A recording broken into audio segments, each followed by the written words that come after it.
ये एक female reproductive system है। ये एक ओवरी है, ये दूसरा ओवरी है, ये एक फेलोपियन ट्यूब, ये दूसरा फेलोपियन ट्यूब, ये यूट्रस है, ये एंडोमेट्रियम वॉल है, और ये सर्विक्स है, और ये वाला पोर्शन जो है ये वजाना है। इसे योनि मार्ग भी कहा जाता है। जब कोई बच्ची पैदा होती है तो वो इन दोनों ओवरीज के अंदर करीब करीब 1 मिलियन अनमेच्योर्ड एग्स को लेकर पैदा होती है। जब उसका पीरियड्स आना शुरू होता है, पीरियड्स आना शुरू होने से लेकर जब तक कि पीरियड्स पूरा ख़त्म नहीं होता है, यानी मेनोपॉज की स्थिति नहीं आती है, तब तक करीब करीब वो इन दोनों ओवरीज के थ्रू 400 अंडों को रिलीज़ करती है। अभी जैसे ही पीरियड आना शुरू होता है तो उस टाइम पे होता क्या है कि इन ओवरीज के अंदर बहुत सारे छोटे छोटे इमेच्योर्ड एग होते हैं। ठीक है, तो ये इमेच्योर्ड जो एग हैं, ये इनमें से कोई तो भी एक एग जो होता है वो रिलीज होता है। अभी वो रिलीज कैसे होता है? ब्रेन में एक ग्लैंड होता है, उसका नाम होता है पिट्यूटरी ग्लैंड। ये जो पिट्यूटरी ग्लैंड होता है ये FSH हार्मोन यानी फॉलिकल स्टिमुलेटिंग हार्मोन जो होता है इसको रिलीज करता है।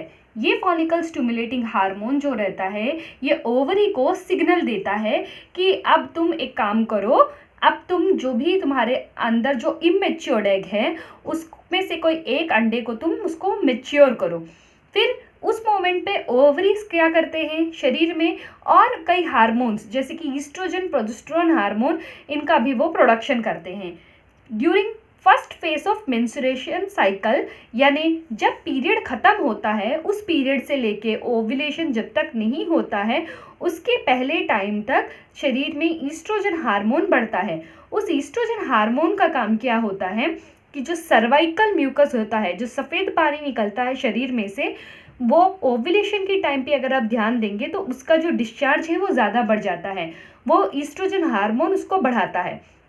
दूसरा काम होता है कि ईस्ट्रोजन हार्मोन इस जो एंडोमेट्रियम वॉल होती है, ये वाली वॉल, उसको वो ग्रो करता है और थिक करने का भी काम करता है। जब ओव्यूलेशन के पास पहुंचते हैं तो उस टाइम पे क्या होता है कि ईस्ट्रोजन हार्मोन काफ़ी बढ़ जाता है, जिसके कारण से एक दूसरा हार्मोन LH हार्मोन जो रहता है ये अचानक से बढ़ जाता है। इस बढ़े हुए LH हार्मोन के कारण से इन दोनों ओवरीज में से कोई एक ओवरी ग्रोन और मैच्योर एग को रिलीज करती है। फॉर एग्जाम्पल ये वाला ओवरी ग्रोन और मैच्योर एग को रिलीज करता है तो वो वाला जो एग रहेगा वो जाएगा फेलोपियन ट्यूब के अंदर। फेलोपियन ट्यूब का काम क्या होता है कि जैसे ही ओवरी में से ग्रोन और मैच्योर एग रिलीज होता है तो वो उसे कुछ इस तरीके से पकड़ के अपने अंदर खींच लेता है। उसके बाद ड्यूरिंग फर्टाइल पीरियड जब इंटरकोर्स होता है, अभी फर्टाइल पीरियड ये कैसे पता चलेगा?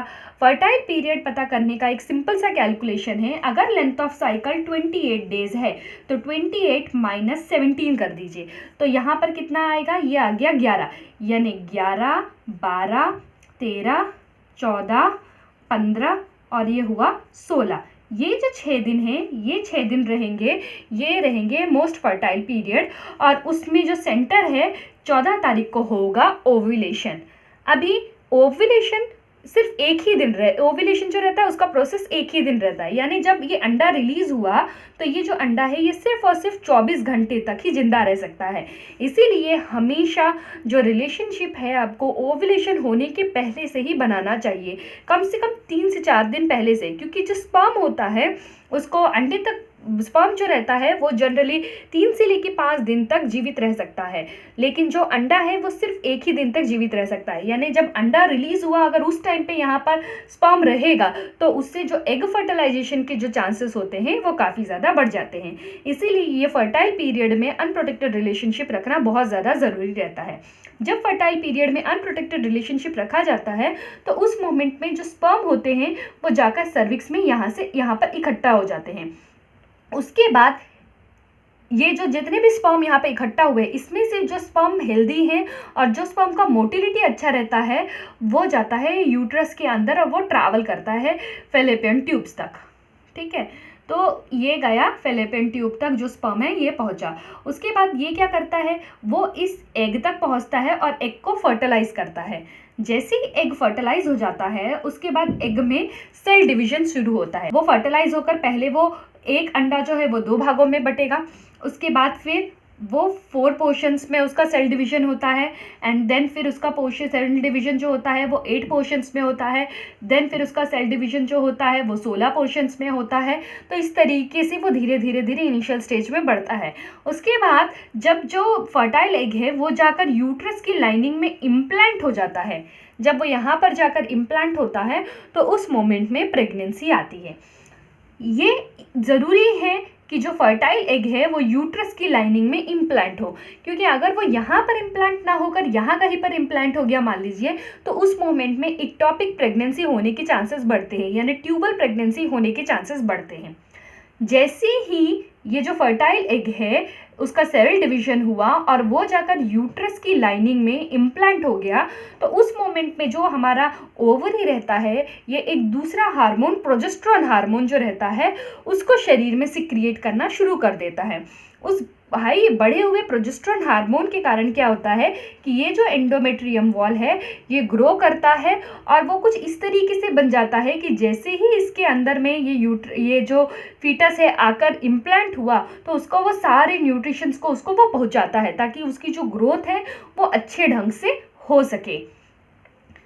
और अगर मान लीजिए कि ये जो फीटस है यानी ये जो सेल डिवीजन होकर जो आपका जिसका एग फर्टिलाइज होकर जिसका सेल डिवीजन हुआ है वो यहाँ पर इम्प्लांट नहीं हुआ, यहाँ मतलब फर्टिलाइज ही नहीं हुआ, तो उस मोमेंट में क्या होता है कि ये जो हमारा ओवरी है ये प्रोजेस्टेरोन हार्मोन की लेवल को सिक्रिएट करना कम कर देता है, जिससे कि प्रोजेस्टेरोन हार्मोन की लेवल कम होती है और फिर ये जो एंडोमेट्रियम है ये टूट कर वो एज अ पीरियड बाहर आ जाता है।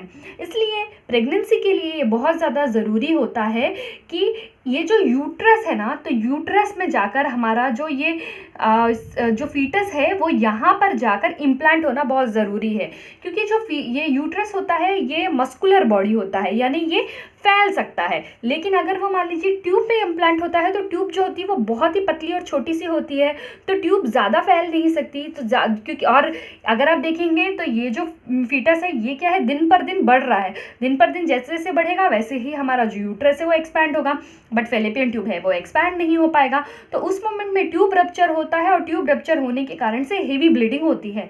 इसीलिए जब यूट्रस जो रहता है अगर उसका शेप बहुत अच्छा है, यूट्रस में एंडोमेट्रियम वॉल अच्छा है और उसमें उसका जो ब्लड फ्लो भी बराबर हो रहा है, तो उस मोमेंट में जो इम्प्लांटेड एग होता है ना उसको सारे न्यूट्रिशन मिलते हैं और उसका ग्रोथ भी अच्छा होता है और जो फीटस है उसका डेवलपमेंट भी बहुत अच्छे ढंग से होता है। इसीलिए ये बहुत ज़्यादा ज़रूरी है कि जो फीटस है वो यूट्रस में इम्प्लांट होना चाहिए ताकि उसकी ग्रोथ प्रॉपरली हो सके, और जो यूट्रस का जो शेप है वो सही होना चाहिए। ये शेप जो है ये पीयर शेप में होना चाहिए।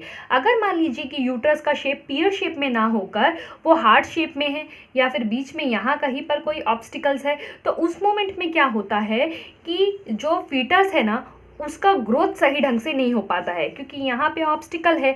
तो ऑब्स्टिकल होने के कारण से कई बार प्री मैच्योर डिलीवरी होने के चांसेस बढ़ जाते हैं या फिर मिसकैरेज होने के भी चांसेस बढ़ जाते हैं। तो अगर आपका जो यूट्रस है, यूट्रस का अगर शेप अच्छा रहेगा तो उससे जो प्रेगनेंसी रहेगी ये फुल टर्म तक जाने के चांसेस काफ़ी ज़्यादा बढ़ जाते हैं। तो प्रेगनेंसी के लिए बहुत ज़्यादा इंपॉर्टेंट है कि यूट्रस का शेप अच्छा होना चाहिए और साथ ही साथ वो जो फर्टाइल एग है वो इम्प्लांट होना चाहिए यूट्रस के अंदर और एंडोमेट्रियम वॉल के थ्रू उसके सारे न्यूट्रिशन मिलने भी चाहिए।